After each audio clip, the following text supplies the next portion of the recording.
Mesdames et messieurs, nous vous invitons maintenant à vous lever pour l'interprétation de l'hymne de la WBSC.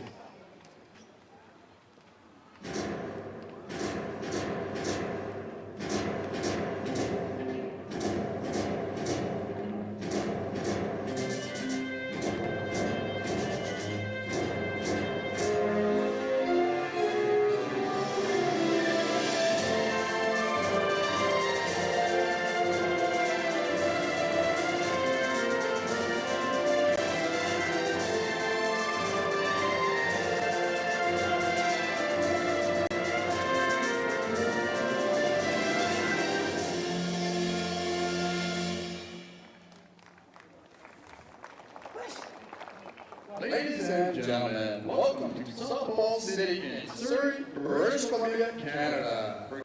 On another glorious day for high-level softball at Softball City in Surrey, British Columbia. It is the final day of the America's Olympic qualifying tournament here in the Lower Mainland, Surrey, British Columbia.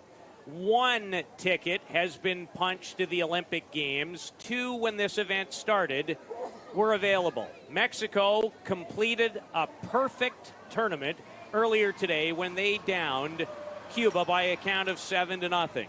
Still to come, another game after this. But first, we have a rivalry that resumes as Venezuela at 0-4 in the Super Round to tangle with 2-2 Puerto Rico. Puerto Rico still has a very slim chance by way of a potential 3-way tiebreaker to move on. As for Venezuela, Peter Lubardius, Lauren Bay Regula with you again, as we will be for the final 2 games of this event. Puerto Rico had to feel for them 2 incredibly difficult losses to both Canada in the round robin and Mexico Friday to start the Super Round. Absolutely heartbreaking for Puerto Rico, absolutely. But as you mentioned, this is going to be a heated match because they know each other so well, Puerto Rico and Venezuela, and you know that they are going to come out firing on all cylinders to make sure they are 3-2, and they leave this qualifier on a high note. And Venezuela, without being too negative, they need something positive. This has just not been their tournament. They've only scored 10 runs.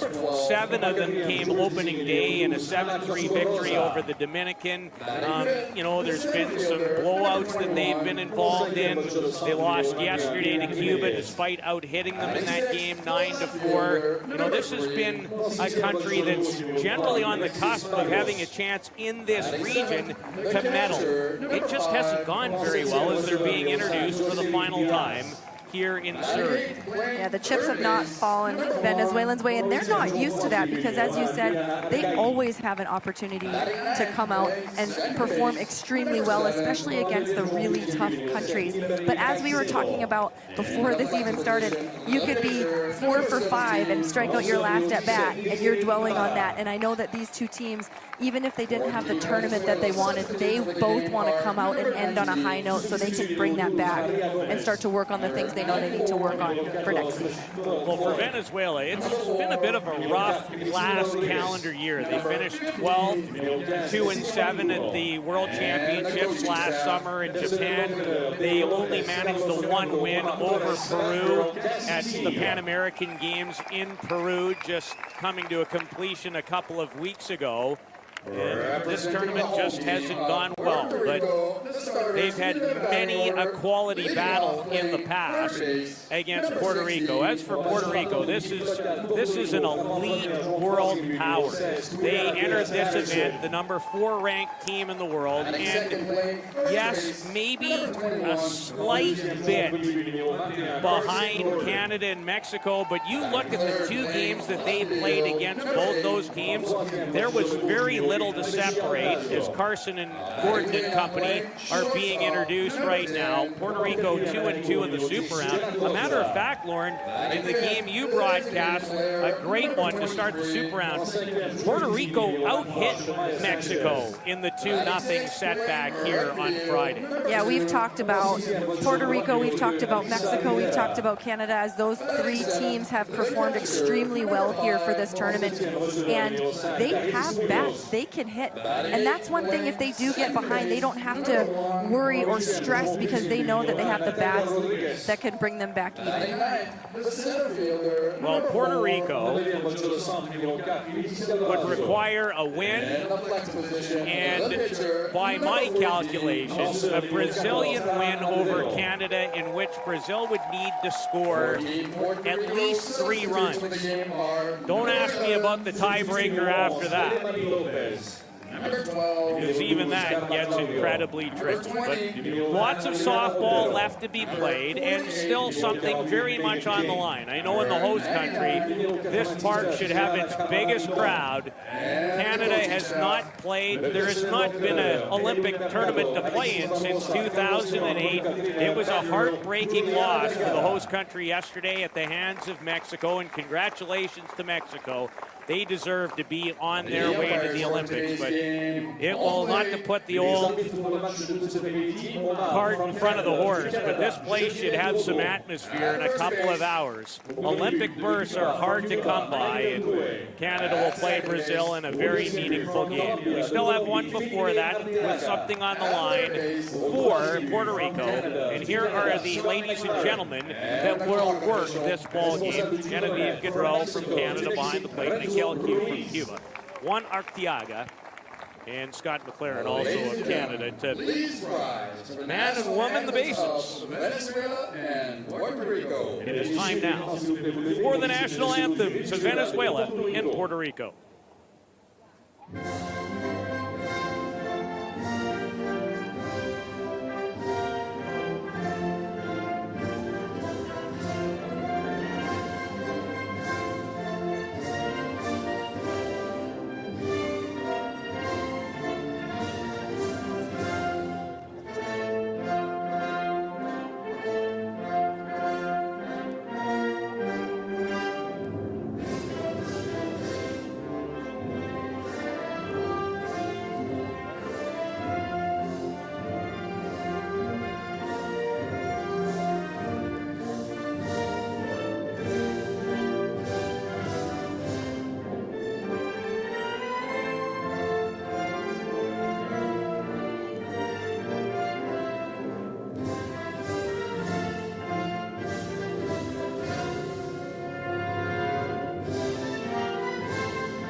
In honor of good sportsmanship, the players will now Puerto shake Rico hands and Venezuela in the final game of this America's Olympic qualifier for both of these countries, as is the tradition, and you've seen it if you've been tuning in during the week.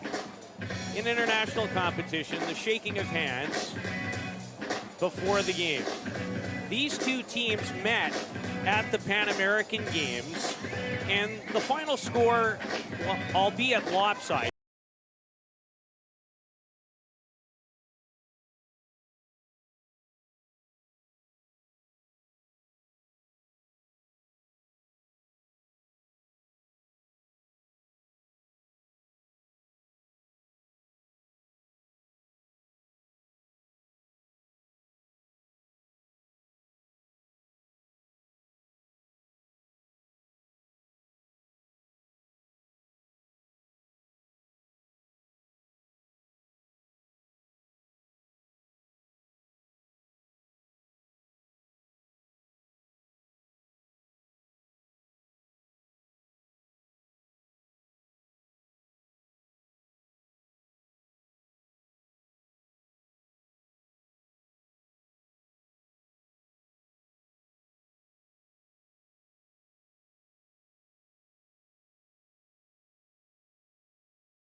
beat Mexico not once, but twice, including throwing 5 of the 7 innings, or 5 of the 8 innings, in a 3-2-8 inning victory over Mexico that propelled Puerto Rico into a bronze medal at the Pan American Games, with the United States beating Canada in the gold medal game 3-1. So this is a high-level pitcher in Terran Alvelo. And here is the Puerto Rican defense that will work in behind her.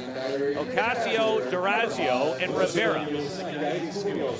Couple of changes. Certainly Natalia Rodriguez, the star at the University of Michigan, comes back in at second. Jenicoza, Kiana, Diaz, Patterson, having one of the premier tournaments of anybody in the competition, and Carson Gordon. They are without, as you take a look at Durazio in center, without one of their key veterans in Carla Claudio, who was injured in the loss to Mexico to start the Super Round on Friday. And we're about set for pitch number 1. And Alvelo's pitch is down and away for ball number 1. Alvelo has appeared in 3 games in the tournament, pitched 11 innings. And she's not shy on velocity. She has 10 strikeouts. She's given up 5 runs. 4 of them have been earned. And you can guess which 2 games those runs came in. The loss to Canada and Mexico. There's the leadoff batter, Isla Infante. One of the better Venezuelan stories in this event. She's hitting a very respectable .313 for a team that's only scored 10 times. On 1 hop, and this is no trouble for Kiana Diaz Patterson, who records the game's first out. Now batting playing first base, number 14. Marian Soto. Great job keeping the ball in on a lefty slapper, and Puerto Rico's defense, as you said, was pinched in a little bit. Nice easy play for their third baseman. Here's 41-year-old captain and longtime member and an Olympian in Maria Soto, does so much for her sport. Part of the Athlete Council, a representative for the WBSC. And one can only imagine the difference that she's made with this game over the years. Sunny skies, and the outfielders realizing that maybe sunglasses are in order. Yeah, sometimes when you're out there, you realize it's just so bright, and you're squinting. So she did a good job calling time to get those glasses on. A curve missing. 2 balls and no strikes to Maria Soto. Soto 6 for 16. So at 41, she's batted .375.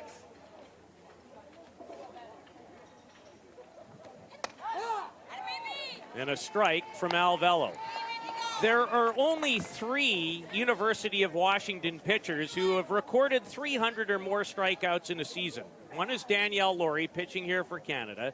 Another is former U.S. stalwart Jennifer Spediacci. And Taryn Alvello is the other. In her final year there, she recorded exactly 300 strikeouts in her 26-6 record with 3 saves. She pitched 22 1/3 innings in a bronze medal winning performance at the Pan American Games. And fouling off the high pitch is Soto. Taryn Alvello has definitely made her way to being one of the big names in the game of softball. And we've mentioned it's been a struggle for Venezuela to get on the board. So they're going to want to try and jump on her early, because with her velocity, she's going to be able to keep them guessing through this game. I can only imagine the conversations between her and fellow Puerto Rican teammate Megan King. They squared off against one another in the 2018 College World Series, won by Florida State. And Megan King was the winner of the game that sealed the deal for the Lady Seminoles. Right back at Alvello, but she'll recover nicely. Hit hard by the 41-year-old former Olympian. What a great at-bat by Soto.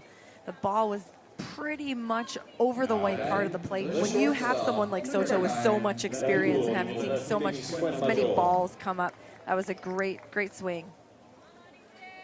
And here's the other Venezuelan player that participated in an Olympic Games, 40-year-old Denise Luna. She's 5 for 18 in the tournament. That's a .278 batting average.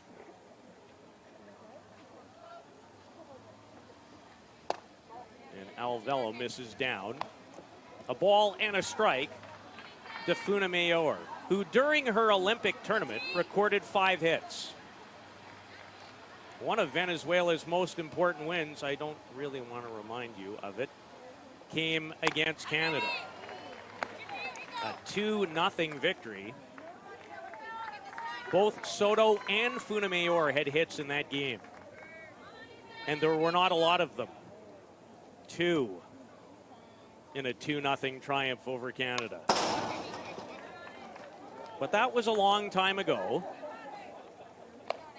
And for many of you, really don't matter that much. For others, well, including maybe the lady beside me who I'm going to get in a lot of trouble with if I keep up the story, that might be a little bit different. A little tender there. Sorry.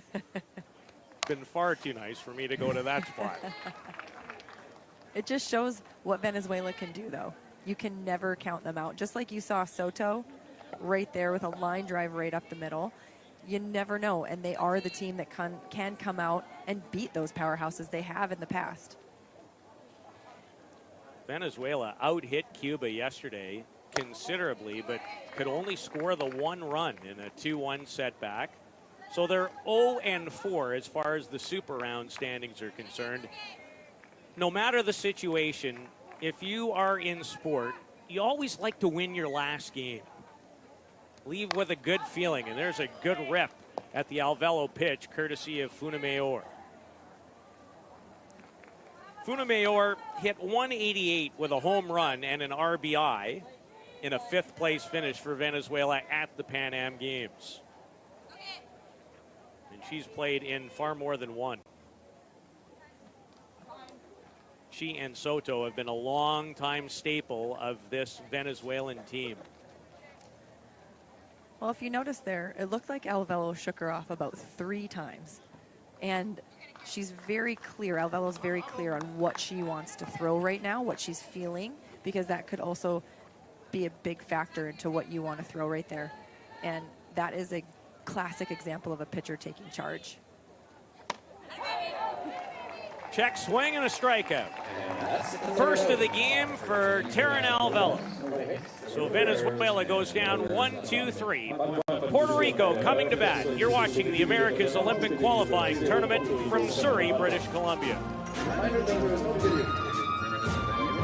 However, all 24 games are live streamed and available for friends and family that couldn't be here with us at GameTime.store. Rappelle que la mise d'image vidéo est interdite pour le match en diffusion directe avec Grand Sport.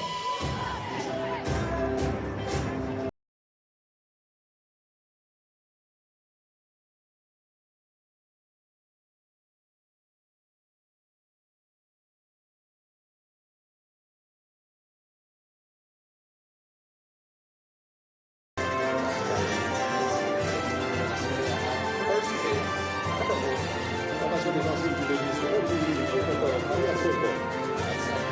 Patterson. Deuxième numéro, certificat de Caicedo. Troisième numéro, Marian Arcaï. Rico, numéro 9, Alexis Major.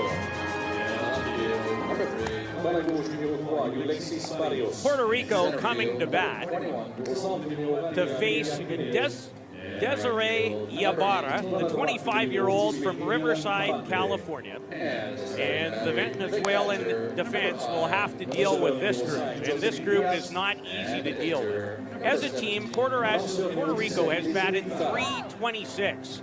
And they lead all teams in this tournament in one category. It's home runs. They have 10 of those.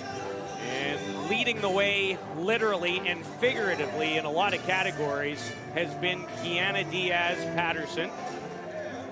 A look at Ibarra, who has worked in this tournament. She's appeared in 4 games, 11 innings of work, has given up 13 runs, 12 of them earned. And a big smile on her face. She'd love nothing more than to have her best outing to close out this America's Olympic qualifier. And here steps up one of the best hitters in this event to this point, Kiana Diaz Patterson, who one night ago led off a win versus Brazil with a game-beginning home run.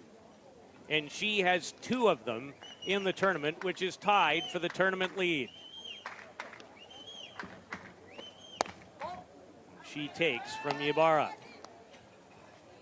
Patterson has also scored 9 runs in the tournament. Only Kelsey Jenkins, as the appeal is made, or certainly if not an appeal, look like home plate umpires having a chat with both dugouts. So yeah, it's extremely important they keep those doors shut. That door was just a little open on the dugout. That's exactly what it was all about. And Ibarra falling behind, something you do not want to do against this lady. No, a key for Ibarra is coming out and getting those early strikes so she can put that offense a little bit more on the defense while they're in the box. A 4-pitch walk for Kiana Diaz Patterson. Here's what Venezuela brings to the table on defense. And there's some changes today. Jimenez, who has been at third base all week long, is found in center field. Infante moves from left to right. Barrios to start in left. Funamayor again at shortstop. Caicedo for the first time at second base. She's played a lot of shortstop. And the veteran Soto at first. Dealing with another tough out in Carson Gordon. Gordon, like Diaz Patterson, followed her with a solo shot to right center last night in the victory over Brazil. Rise ball got away from Ibarra right there. You have to believe they're going to be curious to see if she wants to sacrifice bunt, and that is a great choice as a pitcher to throw when someone's trying to sacrifice, because you would love to have a pop-up. Carson Gordon with Diaz Patterson on the move. Hit and run, and fouls it back. Puerto Rico's in a great position because their hitters are so strong. They're able to try those plays like the hit and run and have confidence that the batter will make contact, which is absolutely imperative when a hit and run is on. Gordon, the 22-year-old, hails from Miami and was a star at Florida State. A delayed steal, and Diaz Patterson is safe at second. That was a great read by Patterson because there was just a little bit of a bobble. See, she gets out far enough and then she goes, and the throw actually was on time. It just happened to be a little bit too high, allowing Patterson to slide in safely. Gordon having a very good week in her own right, batting .333. She's driven in 6 of Puerto Rico's runs. And a good pitch delivered that time by Ibarra, who's 25. She will turn 26 on the 10th of September from Riverside, California, and was a very good pitcher at Cal State Fullerton, which is in the Anaheim area.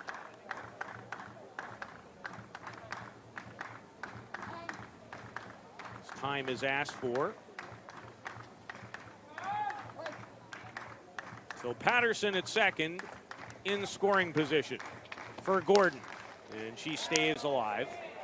Good at bat. There's already activity down the line for Venezuela in Michelle Floyd. There's actually activity in both bullpens. It goes to show this is the last game, and Puerto Rico does have something on the line. Venezuela doesn't, but they are going to leave both on a win. Ripped by Gordon, but looks like Jimenez will handle it. She has a strong arm, and Patterson slides in safe. Ball gets away as Patterson moves up 60 feet on the fly ball out off the bat of Carson Gordon. Well, that's exactly why you want so much speed with your leadoff hitter. She got on, moved over, and she knew she wanted to try and make that the center fielder throw. Luckily, you see the pitcher right behind there was backing up where you're supposed to be in case the ball goes by, making sure that Patterson did not score. Here's 23-year-old, former star at the University of Florida, Alicia Ocasio. She's batting .400 in the tournament. Has delivered 4 runs batted in, 6 for 15, entering this, the final day of action. Where has it gone? A bunt attempt. Will it stay fair? Wow, that was close. Those are so hard as infielders because you don't know if you should grab it early and try and throw her out, but there is a runner on first base. That is a flip of a coin, whether to leave it, and sometimes it makes those hit something like a pebble or something where it goes fair or foul, but those are literally a flip of a coin decisions, and it's hard as a third baseman because you have very little time to make that decision. That went Venezuela's way. And there haven't been very many things this week that have. Venezuela 0-4 in the super round. Ibarra. Yeah, the minute she saw it off the line and actually on dirt, you want to grab it and not wait 1 millisecond more, because if it by chance rolls back in, it's now a fair ball. Ocasio is from St. Cloud, Florida. The 1-ball, 2-strike pitch, missing high as the count even at 2-2. Ocasio was an all-SEC first-team member in 2018. Florida has a fabulous program. Swing and a miss. And Ibarra has her first strikeout of the afternoon. And a key strikeout that is, with a runner on third base. Her sequence was outstanding. She went from a low outside pitch right to an up and in pitch, which is a really tough pitch to adjust your hands to. Jenna Koza, the shortstop, steps in, and she swung from the shoe tops, and she has plenty of power. Koza tied for the tournament lead in home runs with 2. She's 5 out of 16 in the tournament with 5 runs batted in. She was a collegiate star at UMass. Hails from New York. I've tried the name of her hometown, but it's W-A-N-T-A-G-H. I'm going to leave it at that. You can't make anybody overly upset if you just spell it. And she leans into it. There's a little of that home run pop from Jenna Koza. Ibarra tried to come in with a curveball inside, and it did not get too far in. But the curveball for Ibarra on right-handed hitters is going to be extremely important today, as long as she can start it on the inside part of the plate and have it run in over the box. She doesn't want to start it over the heart of the plate, running into the inside corner. Koza was the 2018 Atlantic 10 Player of the Year at UMass. Quality pitch by Ibarra. So in a jam, a runner in Diaz Patterson stranded at third, and a couple of important strikeouts through one inning of play. It's Venezuela 1, or make that 0. Puerto Rico, no score. Back after this.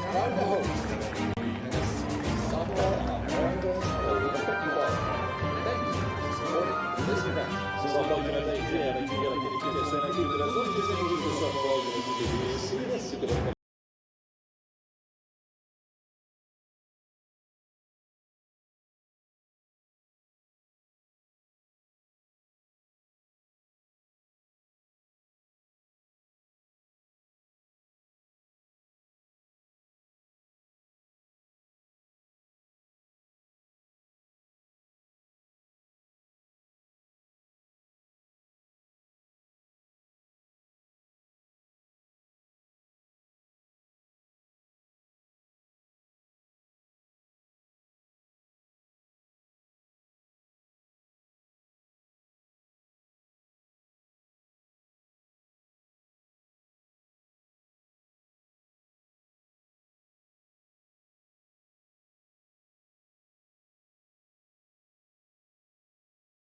Be fascinated to see how many Canadians make their way in for the final game of this event, a chance for the host country to earn the second and final berth to next summer's 6-team Olympic tournament in Tokyo, Japan. That's why they've labeled this event the Road to Tokyo.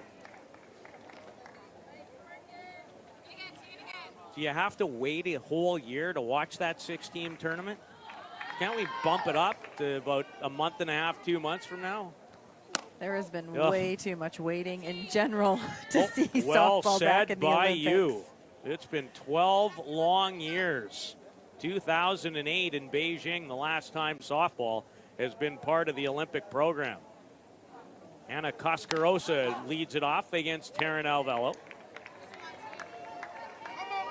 Venezuela as a team has struggled at the plate, hitting just .248 collectively when this game began. Been outscored in their games 25-10. Cascarosa goes the other way.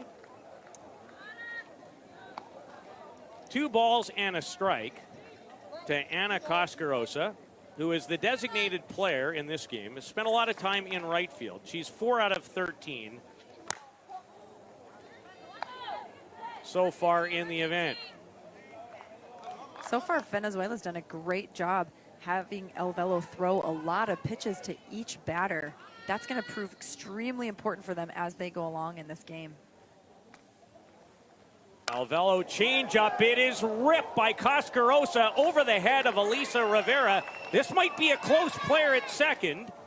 And Cascarosa slides in safely with a leadoff double here to start inning number 2.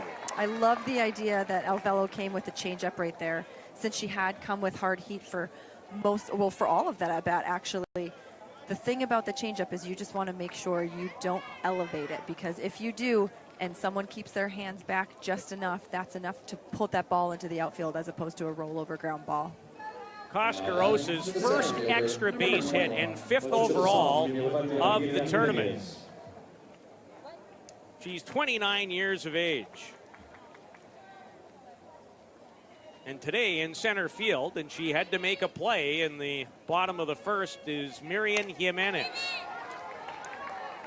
Before the day is over, you need to share a story that you shared with me, at least in part, about just how small the world can be sometimes.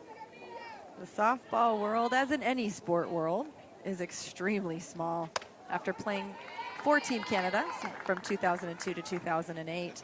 I now live in Ohio, and just by chance, one of our favorite members that comes to our gym is Jimenez, sister-in-law.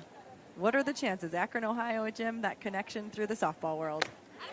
You just never know sometimes. And it's also Jimenez's birthday today, so a huge happy birthday to her.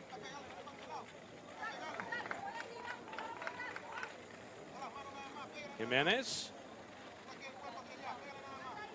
A ball and 2 strikes from Alvelo as she delivers, and it is swung on and missed for strike 3. And the second strikeout of the day for the former star at the University of Washington. Great outside pitch, and you know, that's a redemption at bat right there. You give away a leadoff double, and somehow you just kind of pull a little bit of extra pepper on that ball because you're not exactly happy with that double, so that looked like a redemption at bat for Alvelo.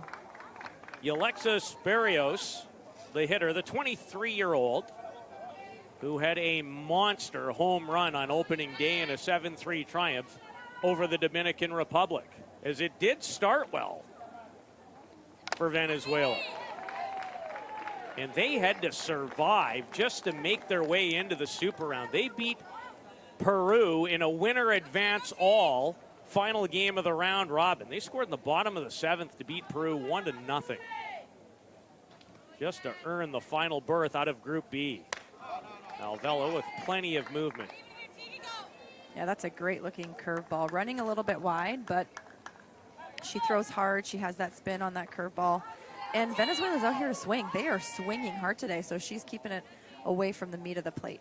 And as you've mentioned in your experience, that is not irregular behavior by the Venezuelans at home plate. Yeah. Venezuela, you never know. And that sometimes you never know, but they are swinging today. They have taken some great cuts, and they've also had great at-bats. They've been extremely patient. And Alvelo rears back with some movement on that rise, which looks a lot of times like a rise with a curved motion on it. Not as much that one. Yeah, a lot of times some rise balls can have curved motion if you don't get your hand right underneath the ball. If there's any sideways cut and underneath cut, then you can get a little bit of a tail on that pitch, which coaches love, because if you can move the ball up and sideways at the same time, that's a very difficult pitch for a hitter. The athlete's pitching from 43 feet. And the ball, when it's delivered like Alvelo in that 70-mile-an-hour category, gets to you in a hurry. And Joseline Diaz, catching today for Venezuela, had a good swing at that. Venezuela with Ana Coscarosa, who started the inning with a double, remains at second base, as Venezuela would like nothing more than to open the scoring against rival Puerto Rico. Played a lot of games and a lot of big ones against one another in these types of competitions. This is not going to be an easy play for Koza, and she makes a gem of a catch. Oh, that's not easy. Taking a ball in over your head, a lot like a receiver would do in football. Oh, that's a good play by the Puerto Rican shortstop. She made that look way too easy. Venezuela threatens, but Koza and company take care of business. They'll come to bat when we return to Surrey.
glove. That is a very difficult play, a lot harder than she made it look. An amazing play by the shortstop. A lot how you've made broadcasting look easy. You know, anybody can kind of throw on a headset, can't they, and just sound like they've done this for a long time. And that's what Lauren Bay-Regula has done all week. I've been so impressed. See, taking it out of break. You can even take it out of break. It's a good thing. Puerto Rico's Shamaya Sanchez leads things off here in the bottom of the second for Puerto Rico. Sanchez is from Suwanee, Georgia, and played collegiately at LSU. And Ibarra, who delivered 2 big strikeouts to keep Puerto Rico at bay, finds herself behind in the count 3-0. Sanchez 6 for 14. She's batting .429. Tough play for Arcai and a strong throw. Big one hopper off the bat of Sanchez. She was swinging away. It was 3-0. Hit very well, but Venezuela's defense has been great today. Sanchez, the designated player for the game, has spent a lot of time at second base in the tournament and even in the outfield. This lady has been in the outfield. Elisa Rivera. And I know where she was swinging. She wanted to put one out of here. Not cheated. 1 iota. Elisa Rivera. Rivera batting an impressive .438. This will not be an easy play, and it falls on the line in front of Barrios. And a lead, or make that a 1-out double. Well, that was a bounce that did not go Venezuela's way. A high ball into left field. And as you see, the left fielder gives up on it just a little bit, thinking it's going to be fair. That's a prime example of why you want to go all out no matter what, because softball is a game of inches, and what you think is going to land foul, it could land right on the line, and that's what happened today. Yeah, Halis Munoz catching in the game. She was not an everyday starter earlier in the tournament, but she hit a massive home run last night against Brazil in the Puerto Rican win. Popped up. Will it stay fair, or at least in out-making territory? Unfortunately for Venezuela, Joseline Diaz can't quite squeeze it. That's a tough break for Venezuela. Anytime a ball is hit up into foul territory inside, if a corner can take that, it's an easier play because they're not coming up from out of a crouch and they're running in towards the ball. It's really hard to follow a ball away from you and make that catch. So Munoz has another chance. This won't be an easy play, but it's made by Jimenez, who ranged to her left. A good strong throw, cut off by Funamayor. And Rivera tags up and slides in at third base.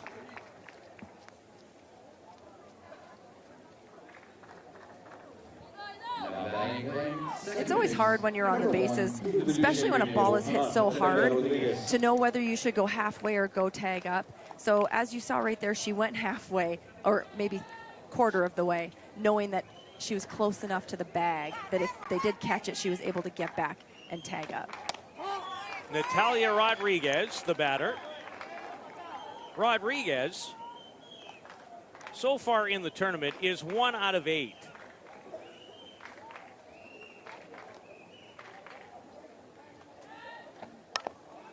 Lays down a bunt, and this will roll foul. Rodriguez is just 20 years old, calls Claremont, Florida home, and plays collegiately at the University of Michigan for the Wolverines. It was a great attempt by Puerto Rico. They want that run. They want to get that momentum of scoring first. Ibarra trying to hold Puerto Rico at bay for a second straight inning. Diaz Patterson found herself at third before a couple of Ibarra strikeouts ended the threat. He's in a similar type position here with Natalia Rodriguez. Count even at 2-2. Rodriguez played for Puerto Rico in Clearwater, Florida, at the 2017 World Junior Championship. And as she did, in the bottom of the first, key strikeout for 25-year-old Desiree Ibarra. We have a good one brewing between these two rivals. Still looking for the game's first run in Surrey. This is the America's Olympic qualifying tournament.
She is from Hawaii and plays college ball at Cal Berkeley.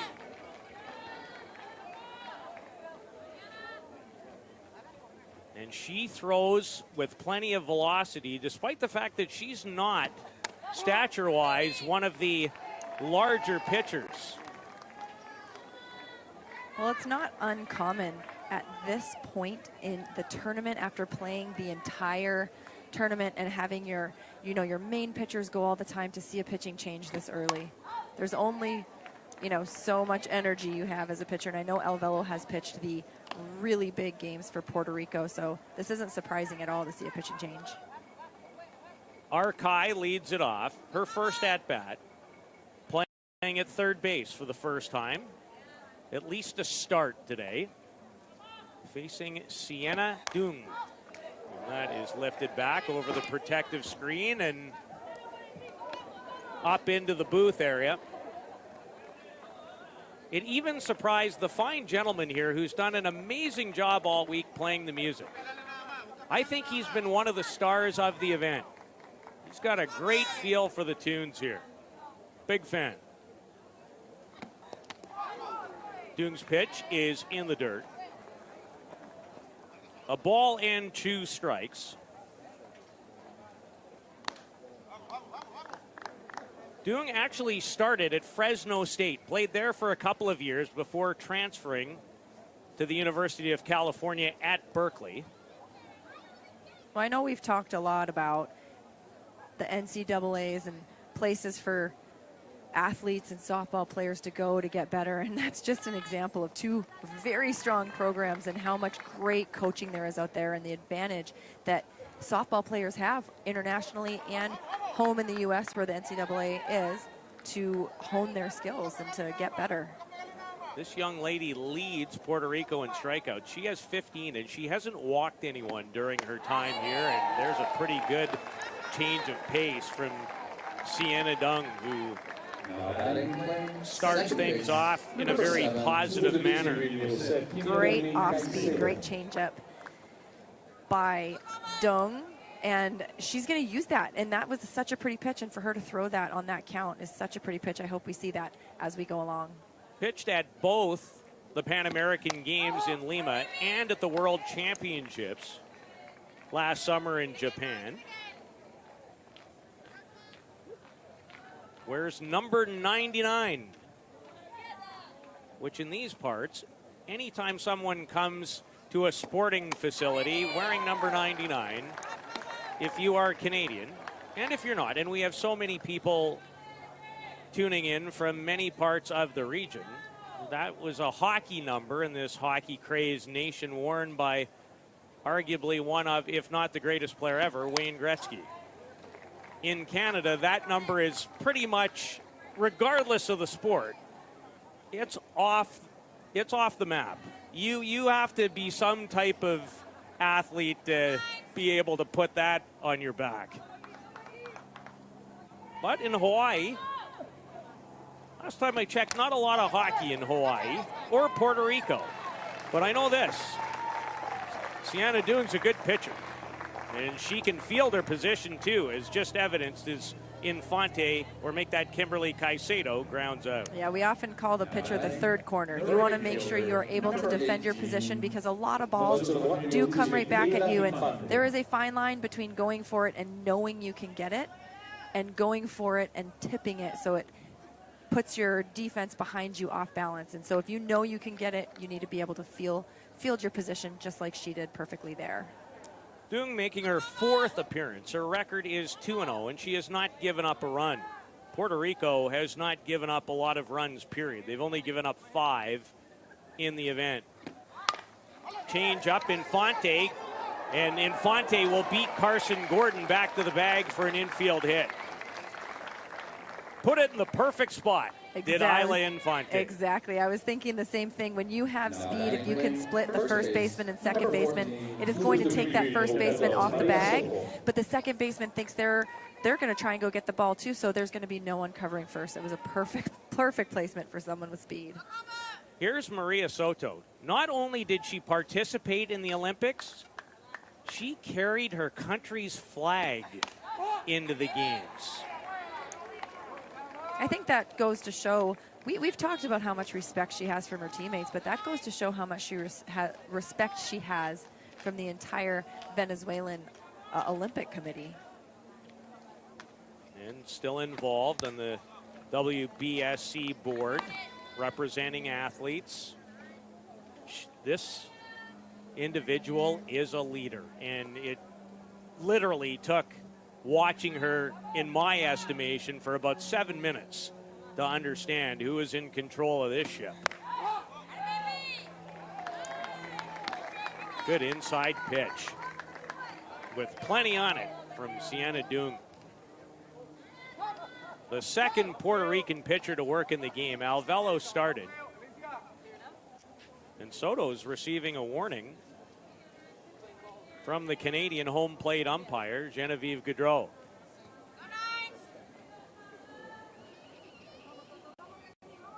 Remind me when we have a little time. I've got to ask you a very important change that I've seen, particularly in the NCAA. So for years and years, teams go with signals. Now, especially in the NCAA, I see nothing but number calls. How come? They want the whole team to know exactly what is going on. We will further expand on that when we return. Sienna Dung, an impressive entry into the game. She gave up an infield hit, but recorded 2 strikeouts after 2.5 in Surrey. Still looking for the game's first run.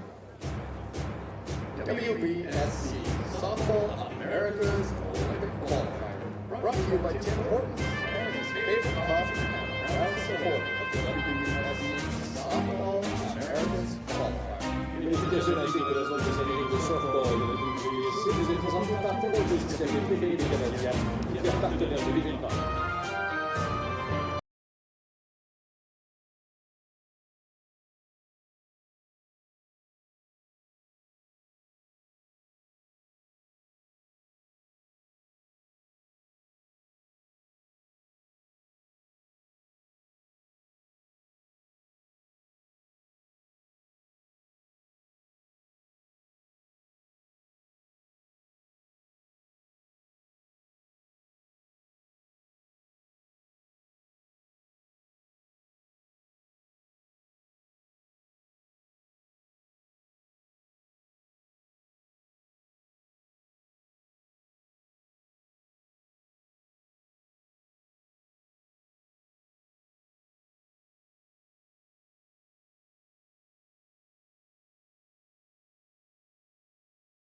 Canadian fans starting to make their way in for a game that will decide the second and final Olympic berth in this tournament to next summer's games in Tokyo, Japan. Canada, with a win over Brazil, would clinch. If Brazil wins, I'm not going to, it's too hard to deliver math, which wasn't necessarily my strong suit at school in some respects.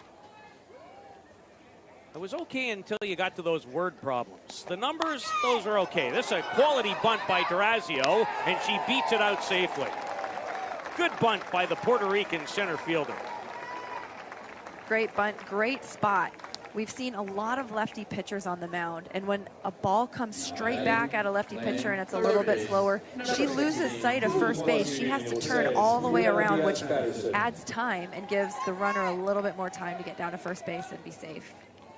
First hit of the tournament for Elisa Durazio in her 7th at-bat. This is Kiana Diaz Patterson, who pops up the bunt attempt. She hasn't done very many things wrong in this event, but she'd like to have that sacrifice scenario back. Yeah, just when you see a lot of rise balls being thrown in bunting situations, when you can get a batter to pop up a bunt, there's no play that has to be made except a catch and you have one out. So for Venezuela, that's exactly what they were looking to do. And it has been a marvelous tournament for Kiana Diaz Patterson. A good one for Carson Gordon, who Durazio was stealing all the way. The ball gets away from Diaz, so an easy stolen base for Elisa Durazio. Sometimes that can take air out of the tires of the infield. You just get a pop out, exactly what you need. You now have one out, so those little mistakes like those pass balls can always come back to bite you a little bit. Durazio at second played at Marshall University for what I think is still called the Thundering Herd. Well, you have to think about how many teams are out there, how many names they have to have. There's so many options because there's so many schools. So I like that name. The Thundering Herd of Marshall University, or the University of Marshall. Universities get sticky about messing the cadence up. And Carson Gordon attended college at UMass. This is a good softball player. Or make that Carson Gordon, pardon me, went to Florida State University. Yes, she's a very good softball player, and I've really been impressed with her this week. She's from Miami. There's a couple of UMassers, Koza and Diaz Patterson, that make up a big part of this Puerto Rican team. Ibarra, this will find the gap. Will it get out of the yard? It does. A 2-run home run for Carson Gordon has opened the scoring in the bottom of the 3rd. Great job by Carson right there. Ball on the outside part of the plate, which Ibarra has been throwing quite a bit on the outside part of the plate. She just waited on it. Got a good, nice, solid swing on that, and you better believe Puerto Rico is extremely happy to get those 2 runs on the board. Carson Gordon's 2nd home run, and RBI number 7 and 8 to tie Diaz Patterson for the team lead. As Carson Gordon, a 2018 NCAA College World Series champion, has Puerto Rico on the board. And that's what we call picking up your teammate, because Diaz Patterson did pop up that bunt. So you better believe that when she got back into that dugout, Diaz Patterson was going to be giving her a big pat for picking her up. Back to the plate comes Alicia Ocasio. Ocasio struck out against Ibarra back in the 1st. Lifted high in the air. Jimenez comes on, and she'll make the play with the glasses on. Now, you have spent so much time playing in this facility. How difficult can the sun be here? It can be very difficult. It's also so bright, just the brightness, not even the sun shining right on you. At times it makes it so you're just squinting, and it almost looks like everything is a little bit lighter. So those sunglasses, you'll see a lot of people with sunglasses in the outfield actually, and it's not for any other reason, but it's a necessity. And even when it's bright, sometimes the visor doesn't help with the brightness. So those sunglasses are extremely important. Puerto Rico with their 11th home run to lead all teams in that category, thanks to Gordon. And this athlete can go deep with the best of them. Jenna Koza has 2 of those 11 home runs, tied for the tournament lead in that category. Puerto Rico's been known to explode and come out with some really, really big innings. Like the one against Venezuela at the Pan American Games. This forces Isla Infante. Could see the reflection in the glasses from our broadcast location, and she did very well to deal with that liner from Genecoza. Carson Gordon, second home run of this America's Olympic qualifier, has Puerto Rico in front, 2-0. All tournament information, reviews, scores, stats, and much more.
And all you have to do is drive down the road and understand why it has the name.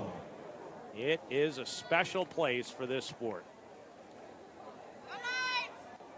Sienna Dung working her second inning in replacement of Taryn Alvello, who started and went 2. Denise Funamayor, one of Alvello's strikeout victims, with her second at-bat.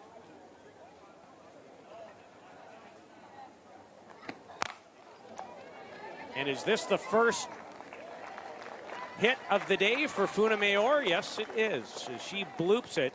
We saw Koza range back and make just a marvelous play over her head earlier in the game, but unable to get to this ball. Nope, sometimes they just find those holes, but the range that Koza has shown has been absolutely amazing to watch. So both teams actually have 3 hits apiece, but the 2-run home run by Gordon, the difference in the game. And one of the 3 Venezuela hits belongs to Ana Coscarosa, who started the second with a double to the gap in right center. So Funamayor at first, and this eludes the catcher. Is Yehelis Munoz. Probably should be a wild pitch, I would think, in that case. Well, one thing you want to do after you score some runs is you want to come out and make sure you keep that momentum going in your favor, because you just got that momentum. And on the flip side, Venezuela wants to stop that momentum, which they're seeming to do right now with the base hit, and now have a runner in scoring position. Coscarosa delivers another base hit. Now this won't allow Funamayor. She'll get the stop sign at third. But Venezuela in business with runners at the corners in the 4th. Ball was on the inside part of the plate.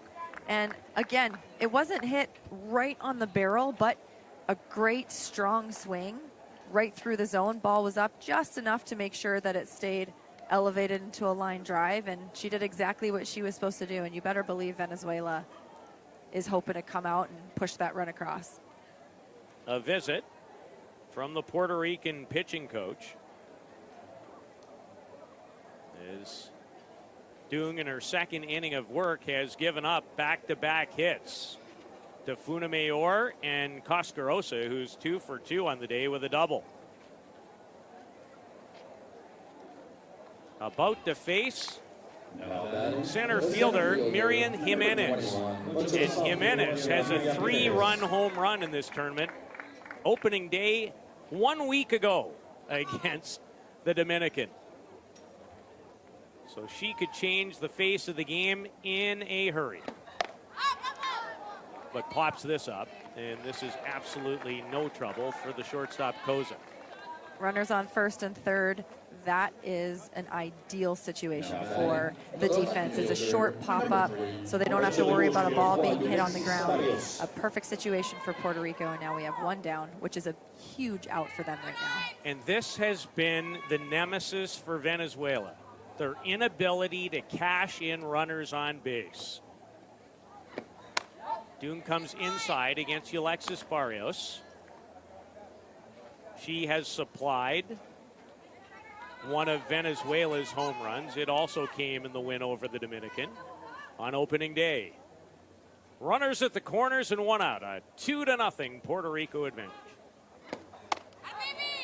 Barrios was swinging to give her country a 3-2 advantage that time. Well, it's looking like the runner on first for Venezuela is showing no signs of going, which actually allows the Puerto Rican defense to sit back a little bit and not worry about having to run any type of play first and third. 3 things I would suggest you're looking for here. A ground ball that could lead to an inning-ending double play, a strikeout, and another pop-up. Those would be ideal. She definitely wants to keep the ball in the infield. And she will, because she just delivered a pitch out of the zone that Barrios couldn't stay off of. Venezuela was looking to hit at that at-bat. She delivered up and out, and as you just mentioned, one of the 3 most ideal situations for a pitcher right there is a strikeout, stranding the runners on the corners. Joseline Diaz removes her catcher's gear. Now batting, the catcher. And makes her way into the batter's box. Diaz popped up to the shortstop, and it wasn't necessarily the easiest play for Koza. Diaz takes strike 1 in the outer part of the plate. Diaz, just 1 hit in the tournament. She's 1 for 16. This wouldn't be a bad time to supply number 2. Thanks, Tips. Well, Dung still has that changeup in her back pocket. She hasn't thrown it for a little bit. And based on the first few times that she threw it, it looks like a very, very important pitch in her arsenal. She might want to bring that out during this at-bat. Runners at the corners and 2 out. As Dung misses. 2 balls and a strike to Joseline Diaz. Diaz, 25 years old, from Maracay. Played at Oklahoma City University collegiately. Did supply a home run for Venezuela during the Pan American Games in Lima. And for her further bio, was a participant in 2016 at the World Championships played here, and in 2018 in Japan.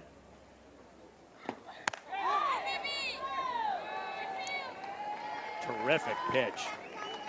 As a hitter, can you deal with a more difficult pitch than that one, Lauren? No, that was perfectly placed on the inside part of the place. It almost looked like she froze up at bat. And here comes the payoff pitch from Dung. And staying alive is Joseline Diaz. Yeah, there wasn't much more she could do with that pitch other than foul it off. She did exactly what she wanted to do, hoping that she'll get a ball that's a little bit higher in the zone. Chance here for Venezuela to get right back in it.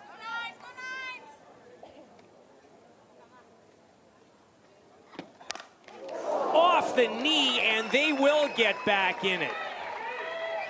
Diaz delivers it safe. Is Cascarosa just safe at third? That is one you're going to want to walk off. Hopefully they give her a little bit of time to walk that off. That is exactly why, as we get another look, why a lot of pitchers wear facial protection. I was going to say the same thing. When you throw hard, you supply a lot of the power for the hitter. So the ball comes off the bat even hotter the harder you throw. And there's no way when you land and let go of the ball, you're not in a perfectly fielding position like the infielders are, and you're also closer than everybody. So there's not a lot you can do. Hopefully she's able to walk that off and it didn't hit right on her knee. She looks to be okay. That's not going to feel good in the morning. You know, it probably doesn't feel very good no, right now. And this brings me back to 2016 when I played. Puerto Rico actually did that to me. They hit me right in the thigh, right back. And I can tell you it does not hurt. And I had a bruise for, and I'm not exaggerating, over 6 months. You could see it. Six months. Yep. The coloring just would not go back. That is how hard it was hit. And same thing, I couldn't get my glove down. It hit me right in the thigh. Well, Joseline Diaz is driven in her first run with that single off the knee of Dung, who's trying to collect herself. And Puerto Rico is going to make a defensive change. Shamaya Sanchez, who started this game as the designated player, has replaced Natalia Rodriguez at second. And she's played a lot of, she has been, by and large, their mainstay all week at second, Shamaya Sanchez. So Venezuela right back in it.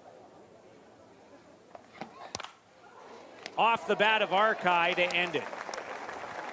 Venezuela has had a tough time scoring runs, but they're able to push one across against Puerto Rico. 2-1 going to the fourth here in Surrey at the America's Olympic Qualifier.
Is arguably number 4 on the staff, but she has quality credentials, especially at the University of Florida, and she's pitched here in this tournament.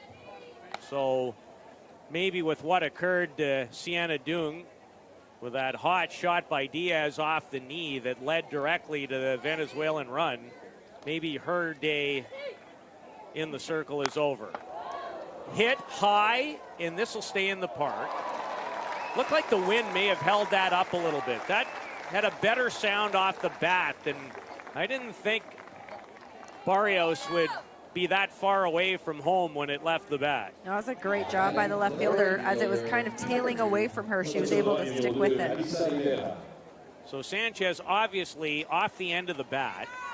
Didn't hit it in the sweet spot for the first out. And here's Elisa Rivera. Rivera has doubled today.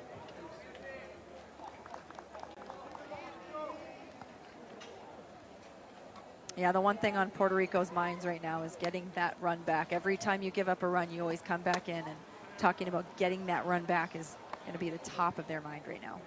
Rivera among the hit leaders in the tournament with 8.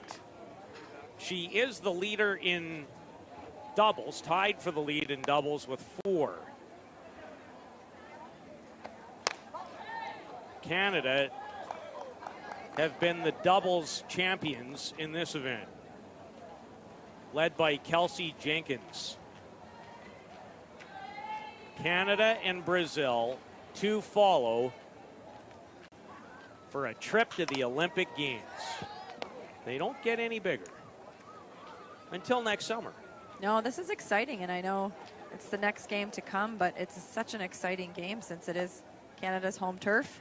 So they have that opportunity to clinch, but Brazil, they're scrappy, and they will give you a fight. So it's going to be a really exciting one. And they're playing with house money. They have been the surprise story and arguably the most fun team to watch in some ways. They've been involved in a lot of dramatic games.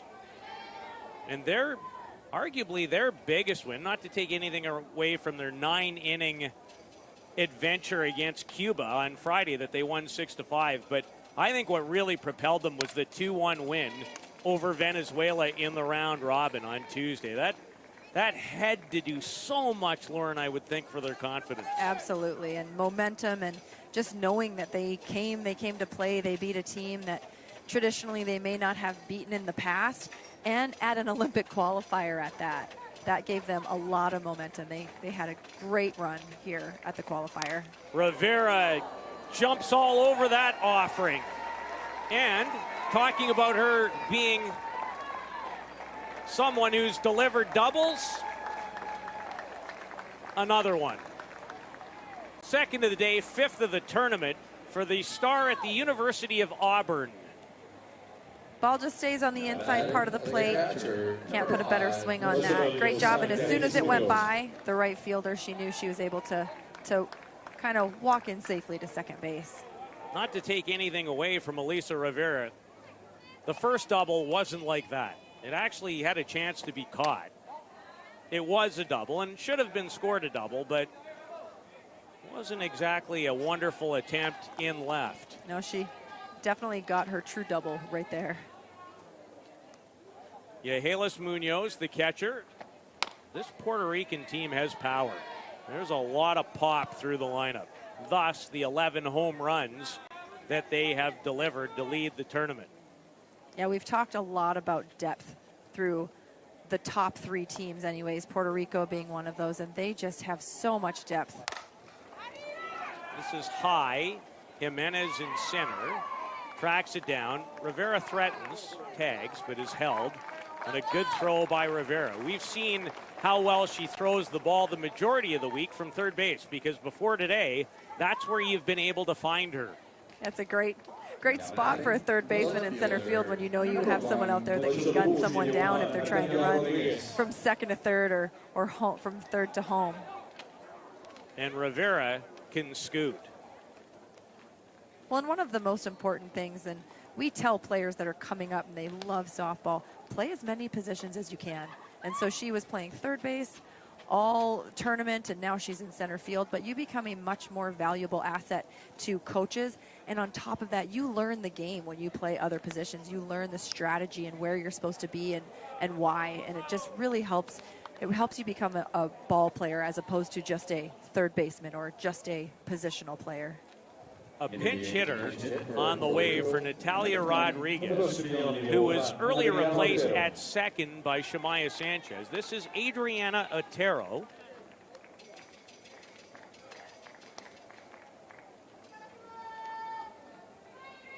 Otero is just 20 years of age, from Miami. And takes a strike from Desiree Ibarra, who has gone the entire way so far for Venezuela. Otero at a school I'd never heard of before, Indian River State, where she hit .331 with 29 RBIs and a home run. It's located in Fort Pierce, Florida. But she is on her way to a Division I program, Cal State Fullerton, next year. And she has been used sparingly as far as batting is concerned. In a key spot here, she's 0 for 2, has scored 2 runs as primarily a pinch runner. But she has a chance to deliver a run, but swings and misses on that rise. Well, Cal State Fullerton is an extremely strong program, and that just shows the depth that Puerto Rico has if she has not gotten a lot of at-bats in this tournament. So 2 out, 2 balls and 2 strikes to Adriana Otero. And she stays off a pitch. Those pitches, if you've ever played this sport that are at eye level, can be very difficult to stay away from. They're very tempting. She was trying to, what we say, climb the ladder on that, just go a little higher each time. The 3-2 is a beauty. Taken for strike 3. Ibarra's done an excellent job of getting out of jams. We've got a good one. 2-1 after 4 here in Surrey. Be sure to tag us on social media using our official hashtag #RoadToTokyo and share your experience.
Has struck out 7, walked none, and allowed zip.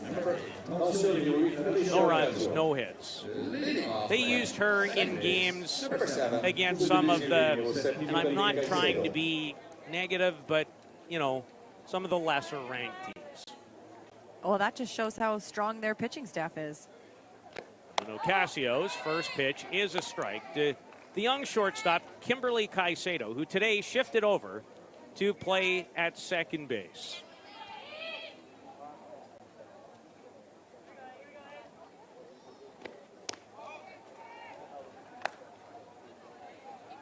Casio going through her routine after missing high and away with ball 1.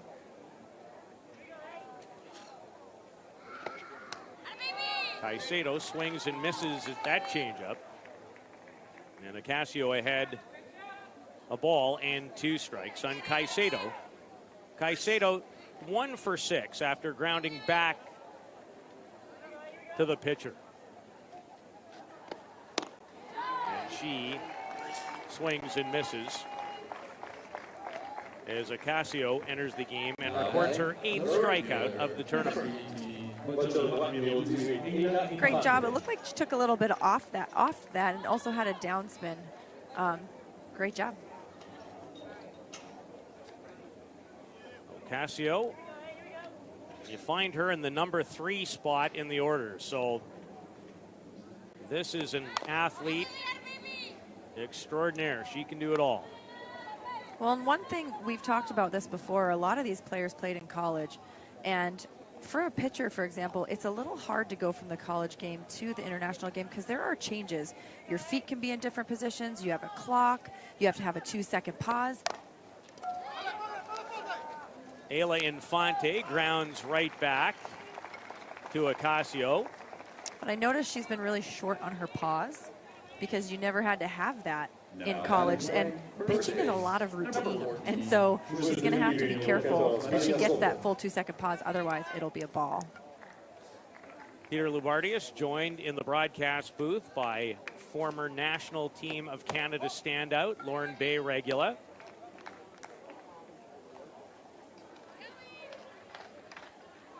So the pitching knowledge, extraordinary. Been there, done that at every level. Internationally, collegiately, she was a star at Oklahoma State University. Stillwater, right? Stillwater, Oklahoma. Yep, great college town. Maria Soto looking for another hit. Soto has 6 of those. Today she's 0 for 2 with a strikeout. Is Venezuela giving Puerto Rico all they can handle today?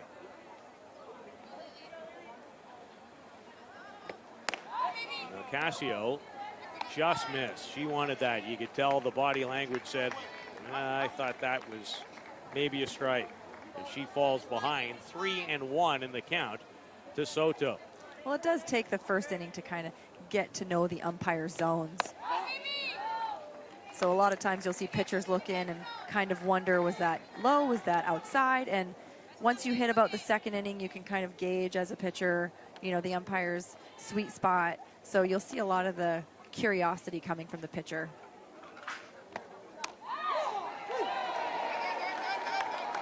Quite the changeup. It's an amazing changeup. Was it ever?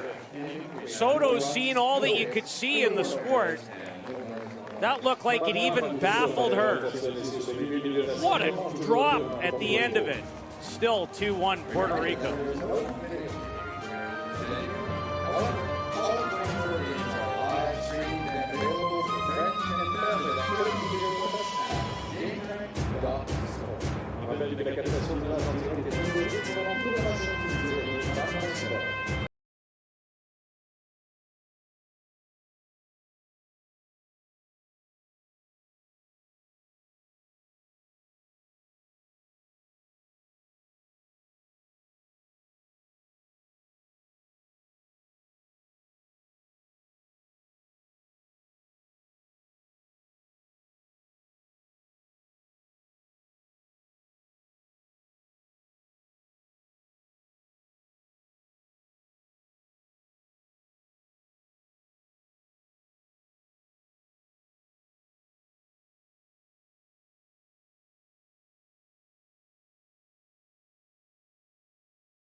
Quality Puerto Rican batting lineup to just 4 hits. The only miscue was the 2-run home run that she gave up to Carson Gordon, her second of the tournament, in the bottom of the 3rd inning. So Puerto Rico with a 2-1 advantage, and it's the center fielder Alicia Durazio to bat.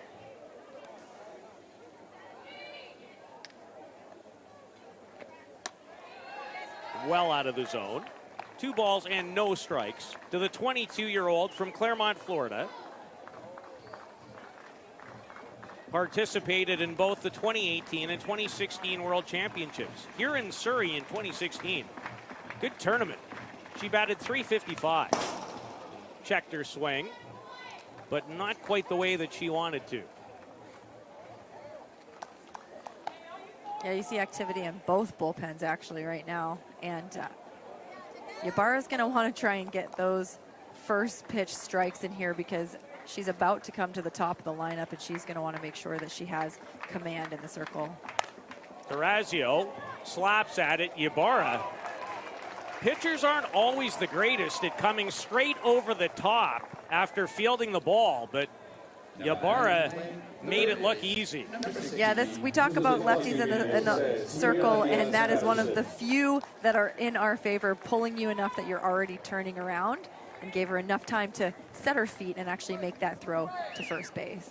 Lauren, how important is just being balanced in that situation, taking that extra half second to get yourself set and pointing towards the target? It's everything. That's where errant throws will occur, is if your feet are not in line with the base, or you rush it and you get your shoulders aren't square going towards first base. So it is extremely important. And that's why when you're a left-handed batter, the ones you have to run in on and that are slow, they don't give you enough time to do that. The balls that are hit harder back at you, you can actually spin, turn, set, and then throw. Kiana Diaz, Patterson. Reached on a walk. This has a chance to fall in front of Barrios and does. So Diaz Patterson with yet another hit, her 9th of the tournament. 1 for 2 on the day with a walk and a stolen base, and now 9 for 21. Venezuela's going to be on the look for a steal here because they're only up by 1, and we have speed on first base, so they're going to have to be on their toes with Patterson at first base. The batter is Carson Gordon, and Diaz Patterson had a good jump. Diaz Patterson in the tournament, credited for 1 stolen base. Carson Gordon has been the difference maker. Her 2-run home run in the bottom of the 3rd is why Puerto Rico is in front by a run. She squares this time. There's the stolen base attempt, and the errant throw is going to allow Kiana Diaz Patterson to move up to 3rd.